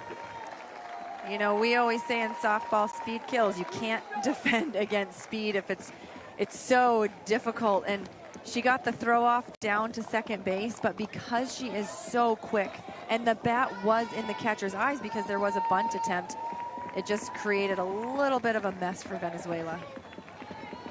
For the Florida State star, Gordon with another chance to deliver a run. And we've talked about international games, just how important those little miscues are. Anytime a ball gets by a fielder that it's supposed to, it generally comes back and hurts the team because those fundamentals are just so important. Most games are won and lost by the basics of throwing and catching. I remember my first ball coach at 6. Walks and errors. They'll get you. Crushers. Yeah, I tell all the kids that I have ever seen, it's really fun to work on the diving plays, and sure, you can do that, but those aren't generally the ones that save you ball games. It's the fundamentals of throwing, catching, and throwing strikes, as you said. Every sport, Lauren, repetition is so key, but I feel in this game in particular, repetition, taking balls in every situation over and over and over again. And over again. Well said. Yep, you can never have too many reps in this sport, and there's so many things that can change. There's factors and variables. We always talk all the time. When you're in an arena like basketball, the temperature doesn't change, the wind doesn't change, but there are so many factors out here that can change the outcome of a ball game that you really need to get those reps in with as many situations as you can. On the way to winning a College World Series in 2018, Gordon's biggest blow, a 3-run homer against UCLA in the semifinals. Won't have a chance to add another home run here because she has drawn a 2-out walk, or a 1-out walk, pardon me. Now adding the pitcher, number 8. Runners at the corners for the now pitcher, Alicia Ocasio. It's always nice to get in the batter's box as a pitcher because you love helping yourself. This is a good opportunity for her to help herself. You should see Lauren's body language as she was telling that story. Just a little extra jump on the toes. 2-1 Puerto Rico. Second last game of this America's Olympic qualifier. The finale is massive. The second and final berth to next 6-team Olympic tournament on the line when Canada closes things out against Brazil. Yeah, we have a good one today right now, and Ibarra's going through the meat of the lineup for the third time. She's going to want to be careful here. Gordon on the move. She'll steal it without a throw. A lot like Canada, Puerto Rico has a lot of balance. They have a lot of power. They have speed. They have it all. Mexico showed here that they have it all. They didn't lose a game. They have punched the first ticket to Tokyo. There's an event labeled as the road to Tokyo. And Mexico, a perfect record, including their 7-0 triumph earlier today over Cuba. Ibarra working the outer portion, and she's walked Alicia Ocasio, and the bases are loaded for the dangerous cleanup batter in Genocosa. Nothing hurt there. There was first base open, and for the infield, you take a lot of pressure off when you don't have to worry about checking anyone back, but you know that as soon as the ball is hit, you're going to go to home unless it is pulling you in the opposite direction. And Desiree Ibarra's day, and it's been a pretty good one. She's only given up the 2 runs and 5 hits. Both teams have 5 hits, but we're going to see Michelle Floyd, the strikeout leader in the tournament, with 21. Enters the game in about as difficult a situation as you can find yourself in. Yeah, a big tip of the cap to Ibarra. She went through that Puerto Rican lineup and limited the damage that they could do. And Floyd, although you never want to come in with bases loaded, ideally you come in with nobody on, but she has a lot of strikeouts, and it's great to have a strikeout pitcher on the mound when you do have bases loaded. And as I mentioned, the pressure is off a little bit because it is a force out. So she's going to look for a strikeout or a ground ball here, or a shallow pop fly.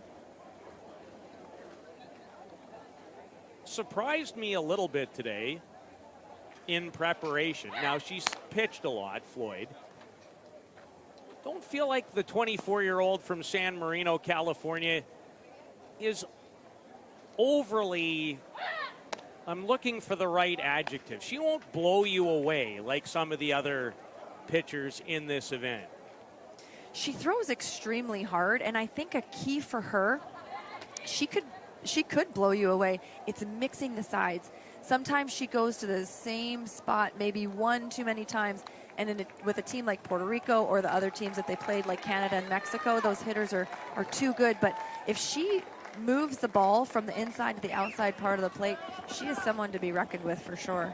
Well, I think one of her great advantages is how tall she is and the fact that she seems like she's right on top of you when she lets it go. There's a reason she has 21 strikeouts. So overpowering was the term. She most certainly throws in that 65 to 70 kind of top level. She does. If she moves the ball around, then she will be all set with this Puerto Rico lineup. And her ability to change speeds, as she did right there to get ahead of Genocosa. That is just so important. I've harped on it all week since I've been on the headsets. I cannot tell you enough how important it is to get those hitters off balance. And the other thing that's really important is she is up 2 strikes. And being so late in the tournament, Ibarra's thrown a ton of innings. You get tired, and when you get tired, your mechanics break down. And when your mechanics break down, you see a lot more balls and a lot more pitches thrown. So with only 1 out, bases loaded, being up 2 strikes is a perfect way for Floyd to come in and start her time on the mound. My guess is the conversation between Delia Lopez, the coach, and Koza is just, you don't have to swing, try and hit the ball out of the yard. Just compose yourself. Would I be on the right track? Yeah, and that's what happens. Look at this situation. It's a 1-run ball game. Bases are loaded. She's their 4-hole. You know she's excited and anxious to get that bat on that ball. Bases loaded. Koza. Ball drops. And here comes two more Puerto Rican runs. Sometimes when you chat with your athlete, it works. And she did exactly what you said. She went with the ball where it was pitched. It looked like she put the appropriate swing on. She just went with it, threw her hands out there. It was a great job in a clutch situation for Puerto Rico. A two-run single by shortstop Jenna Koza. Her 6th and 7th runs batted in of this qualifying tournament. And Puerto Rico extends its lead to 3. It's 4-1. As Floyd gives up the bases loaded 2-run single. And Shamaya Sanchez takes a strike from Michelle Floyd, making her 5th appearance. She's appeared in 5 of Venezuela's 7 appearances. And good curve motion and movement on that pitch. Yeah, you bet. Great sequence too. She came inside on the first one, called strike, and then a swinging outside strike. She can play a little bit, meaning she can work the ladder up and down. Stays away again. Well outside this time. A ball and 2 strikes.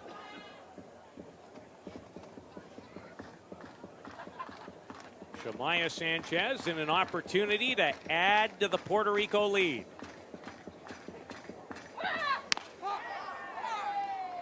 Floyd works inside this time to strike out her 22nd tournament leading of Sanchez. And an important one is Venezuela, they have to shut the door right now. Elisa Rivera, 2 for 2 with 2 doubles in the game. Off her fist. Floyd does well to field it and end the inning. But not before Jenna Koza delivers a 2-run single, and Puerto Rico, after 5 complete, lead at 4-1.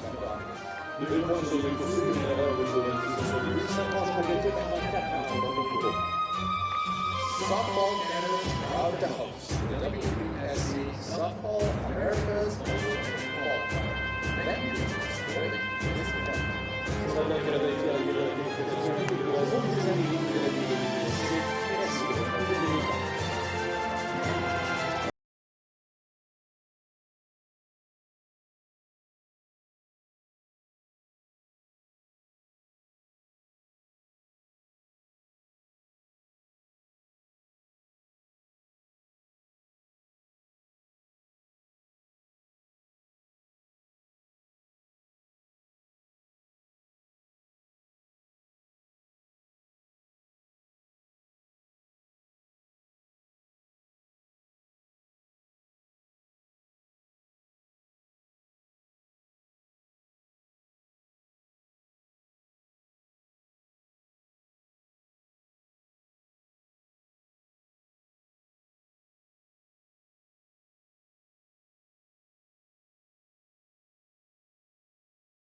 Alicia Durazio. Not exactly an announcer's dream when you've got Durazio, Ocasio, Otero. So just leave it to Funamayor. Let's go there for Venezuela. In the 6th is Jenna Koza with a 2-run single. Runs batted in 7 and 8. Tied for the team lead for Puerto Rico, who now in the tournament, in this their 7th game, have scored 47 runs and given up 6. They have a very slim opportunity of advancing to Tokyo, but it's beyond slim, and Funamayor supplies her 2nd base hit of the day. This is the type of battle we expected from Venezuela. I am so certain that the crushing defeat against Brazil took a lot out of them. Yeah, they've hit the ball extremely well today. They've had a lot of quality at bats, a lot of hard hit outs. Hits are 6-6. And that's what we see from Venezuela generally, are those quality at-bats. And even the lineouts there, Alvelo had a ball hit right back up the middle early in the ballgame. That kind of set the tone for the ballgame of how Venezuela has come out swinging. Well, Ana Coscarosa, the 29-year-old, has 2 of them. And there's another Ocasio changeup that just about buckled Coscarosa. Yeah, that's a changeup that puts a smile on my face, that's for sure. It seems to stop in time. It's a huge pitch for her. She's thrown it in big situations, and because Venezuela is coming out and hitting so well and swinging, they're being extremely aggressive right now. That'll be a great pitch for her going forward. Ocasio had a great college career pitching at Florida, and you can see why. Because she's come in and she's thrown that off-speed pitch 2 different ways with 2 different speeds. Yeah. Is that fair? Yeah, it looks like it from here, and that down motion is just so difficult. Whenever you can get a down motion on a changeup or an off-speed, it means that the spin is so tight that it looks like it's going faster than it is, in addition to the fact that it is going slower. No thanks trying to hit that. She actually worked 2 innings in the game they lost that caused them to settle for the bronze medal against the United States. And it was a 3-1 U.S. victory. And after watching this Puerto Rico team play here this week, you can understand there wouldn't be a team in the world this team wouldn't be able to battle and give the opponent, whether it's the United States, Japan, I don't care who. This is a true world elite level team. Yeah, Puerto Rico can stand toe-to-toe with any team out there. Jimenez, tough handle for Diaz. Patterson for 1. No real opportunity for Sanchez to make the turn. But Diaz Patterson did well to stay with it at third. Yeah, that was a great recovery as it bounced out of her glove just a little bit. Great play. See to her back foot. Her back foot was solid on the ground, which allowed her to load and make a strike to second base.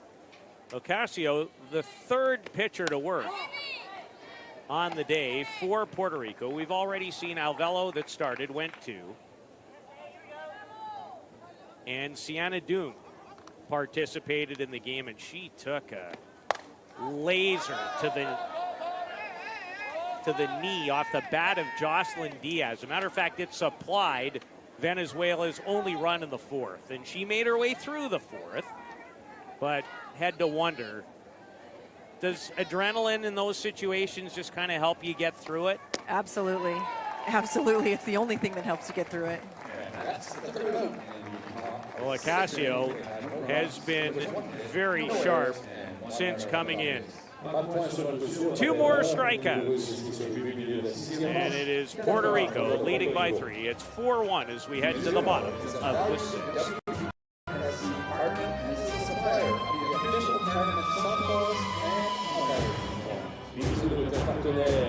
Principal de notre WBSC, le professeur officiel des balles du uniforme officiel.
Crowd really starting to file in here in hopes that the host nation will qualify for the games in Japan as softball returns to the Olympics for the first time since Beijing in 2008. Puerto Rico starts the inning off with a pinch hitter, and a good one, in Alemoli Lopez. who has done the majority of the catching for Puerto Rico all week long. Lopez struggled, though, at the plate this week. Just 1 out of 9, which has not been the norm for her.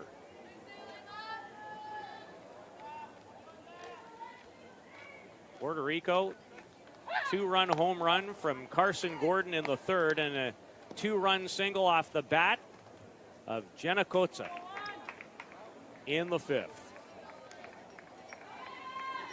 Give Venezuela a lot of credit. They are playing up to their capabilities in this one. On the ground, and Caicedo makes the play. Yeah, they really are playing really well. They've had a ton of quality at bats. And as we had mentioned, you know, what we have expected out of Venezuela. They started off swinging hot, and they've continued to do so all game. Caicedo, who's been the starting shortstop until the last couple of days, giving way to Funamayor, playing at second in this one. She's 18. She won't turn 19 until 13 days from now, on September the 14th. It's a great, valuable experience that she's getting here. That's one thing you cannot teach is experience. And getting into these tournaments, these international games, because the game, it seems the same, but it is just a little bit different than NCAA or the leagues that you would play. So I think getting this experience is going to be absolutely huge for her. Isn't there something pretty special about the name on the front? There is something extremely special about the name on the front. That means everything. And not to downplay certain sports and professional sports, these opportunities for these softball players, it is everything. It is. It truly is. People put jobs on hold, careers, livelihoods. They spend time away from their family. Now, professional athletes have to do that too. But this is not about money. This is about playing for your country. This is about a chance to go to the Olympic Games. That's what makes this such a special tournament. To these athletes, this is everything.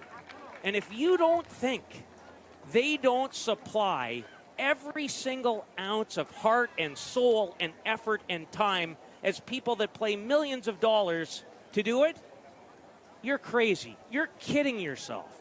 As someone who was lucky enough, very young, to be around some of the best Canadian softball players growing up, I learned at a very young age. As a matter of fact, had an amazing chat with one of the members of the 1980 Saskatoon Harmony Center team, Irene Wallace, who on that Sunday I'll never forget as a 15-year-old in Hull, Quebec, pitched Saskatoon to a 2-0 win over Ontario to win the Canadian Championship.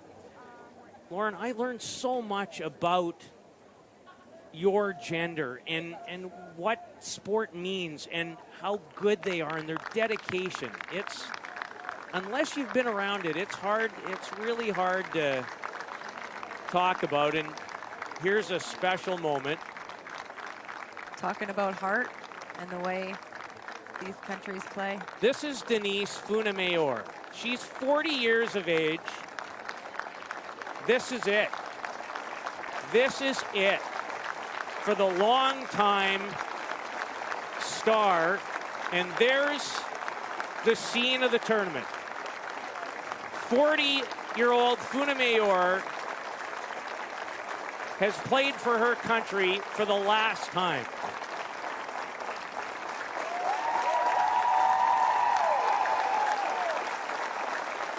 Well, that brings a tear to my eye, to be honest. A legend in Venezuela and getting respect that she deserves from the fans, her teammates. We talked about heart, how long she's been with this program. She's put everything into it. And her teammates know that. She's left everything out on the field. What a special almost moment. on cue. Oh, special Talking moment. about the dedication and what these athletes pour in. And here is 41-year-old Maria Soto, who's done it all.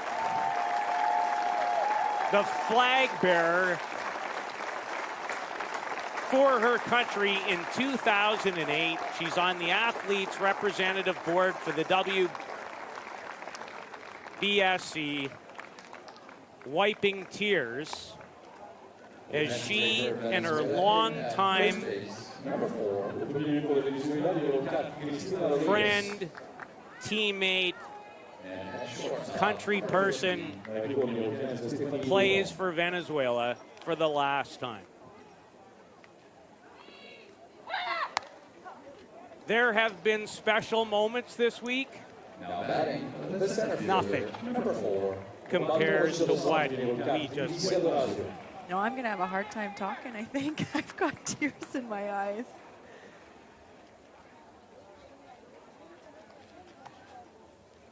Two out is Michelle Floyd, who replaced Desiree Ibarra, who performed admirably, as Michelle just wiped tears from her eyes after delivering that strike.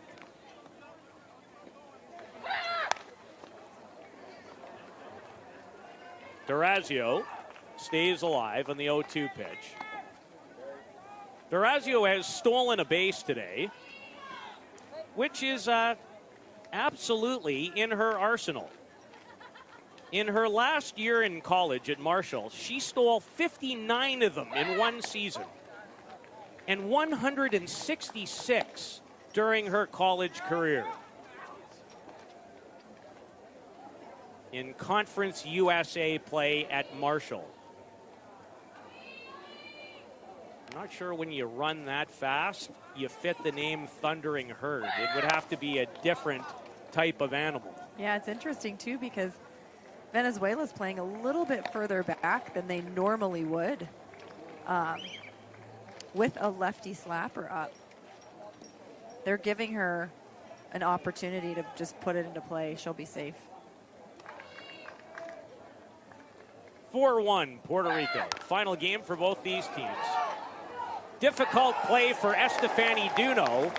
And there's the speed that we alluded to, allowing Durazio to be safe with an infield hit.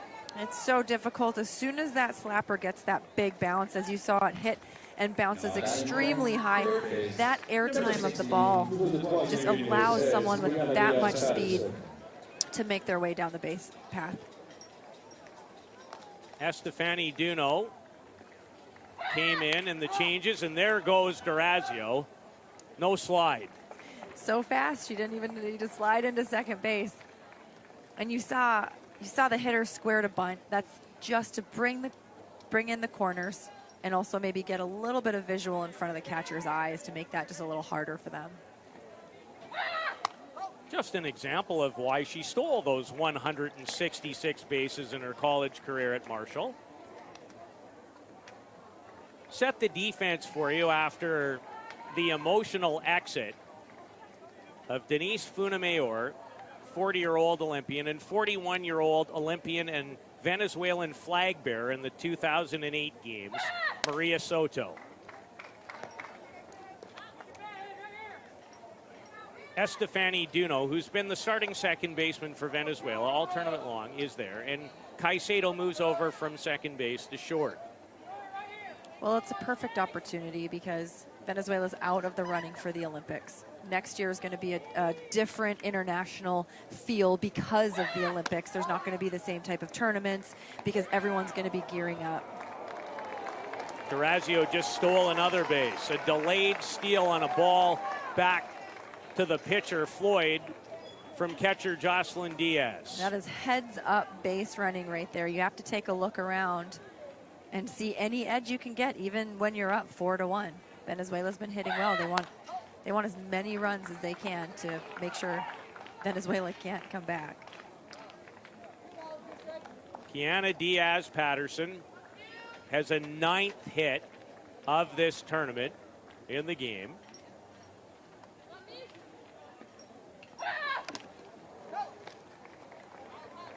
just got a piece of the bat.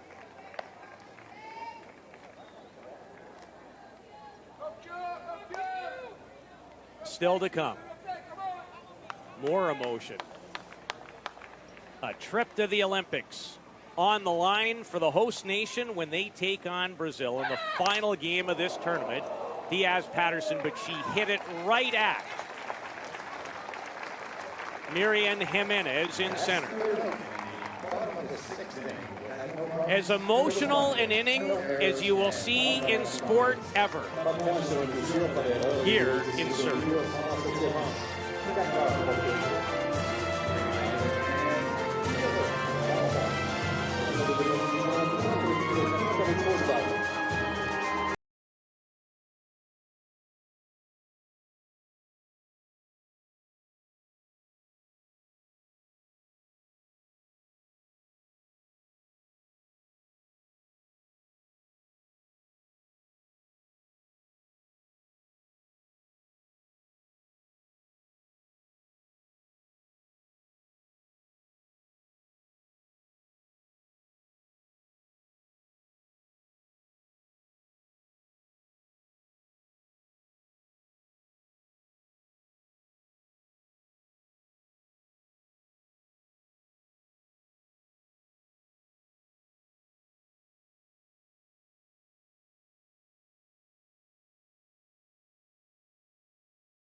But to watch and think about the sacrifice, the dedication, the commitment that these two ladies have gone through in Venezuela will be a memory of a lifetime from this tournament. There will be nothing close before this day is over. And there's still an Olympic berth on the line. That's what, forget about sport. That was life. I'm still having a hard time talking, even watching that replay. Just special. It's beyond special. I can't.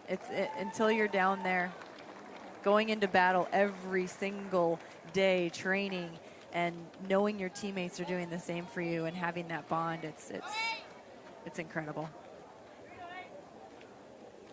A beautiful moment in this tournament.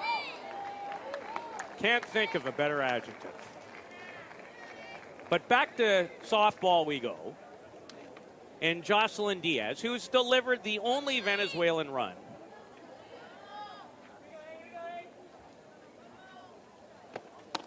As she singled off the knee, and it was a blast off the bat that forced Sienna Dung, we think, out of this game. Now, whether Ocasio was scheduled and was going to come in the fifth, I don't know that for sure. But in the way she's thrown.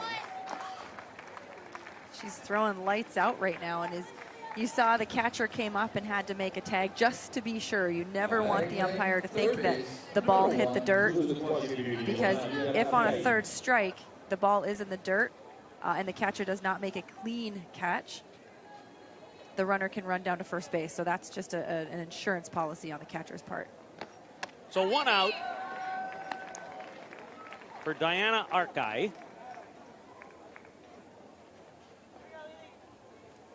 She's a youngster. She's just 18, about to turn 19 later this month. Well, hopefully she could have learned those lessons from Soto and the likes to keep that going on for Venezuela in the future. When we talked to Michelle Floyd, who's been around the Venezuela team for a while, is laying down the bunt is Arcai, and not the best throw supplied by Ocasio. It gets away from the covering Sanchez, and Arcai aboard with one out. Well, when you have someone with such a devastating changeup, a bunt, especially as a right-handed hitter, is a great idea because you can't run until you hit the ball anyways. When you're swinging, you let that go, and it's already all the way around you. But when you're bunting, you're holding your bat in a still position. So that was a great idea to go for a bunt there when you have that changeup coming at you. You're down 3, you need runners. You need runners. Venezuela trying to prevent going 0-5 in the super round. This is another youngster. So with Funamayor and Soto passing the torch, they're passing it to the likes of the lady at first and the individual at home. No two better Venezuelans to learn from, that's for sure. Our chat with Michelle Floyd, the respect that those two have. This is a good bunt by Caicedo. Close, but out. Good delivery by Kiana Diaz Patterson. Yeah, on point. And bunting is like I mentioned, is a great idea right now because you never know when that changeup is coming. And as you can see here for third base, she puts the ball into the back by her shoulder, puts her back foot down. That's loading, so that gives you your power. If your back foot is up, you're not going to have the power, and squared her feet up and threw a strike to first base.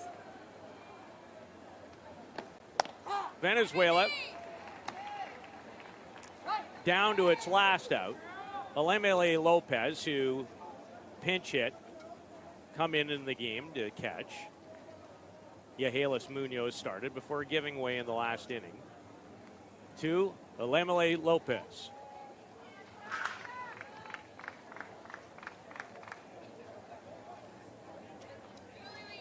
And this is Isla Infante. She's had a good day. She's had a lot of good days. I would say that, you know, her numbers aren't quite the best. And Nicasio looks like she's struggling with her health. She looks like she's ill.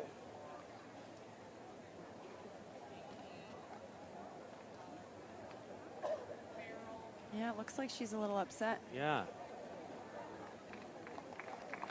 Now, anyone who witnessed the 6th inning, I don't think there were a lot of dry eyes in the park. This is such a hard tournament to play when you get to this point, being an Olympic qualifier, and it hasn't been in the Olympics. Softball hasn't been in the Olympics for so long. A lot of these players don't know how to handle that emotion because they haven't had to qualify every 4 years and know that that cycle was coming. So it's very, very emotional for everybody that's out there. As Infante trying to keep her team's hopes alive. And I think it's been incredibly evident what we saw with the end of the line for the 2 great Venezuelan players, Denise Funamayor and Maria Soto.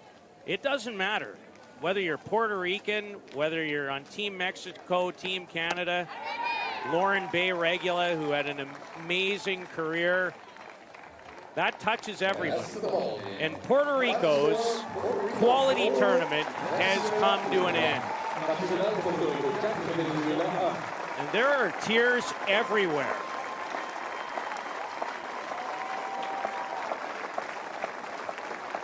With the Olympic Games not being on the calendar in Paris in 2024,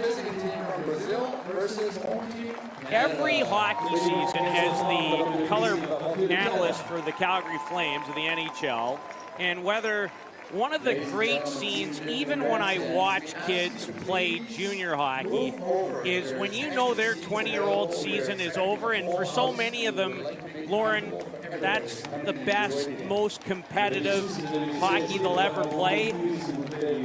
That's this and more. That's this and this is way more.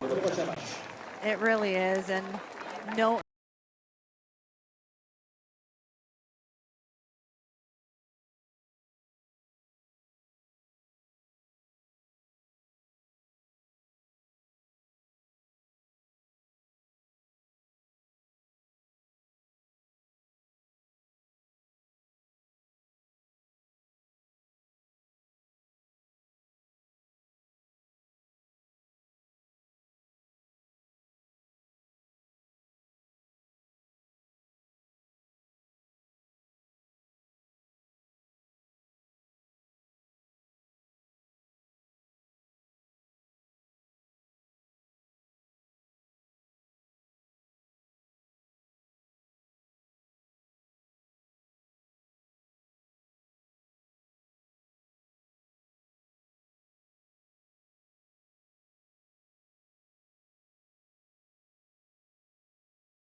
he has donned for so many years. And Maria Soto takes the pitch. There are no other words left outside of Canada and Brazil to come at 3:30. Hope you enjoyed it. So long for now.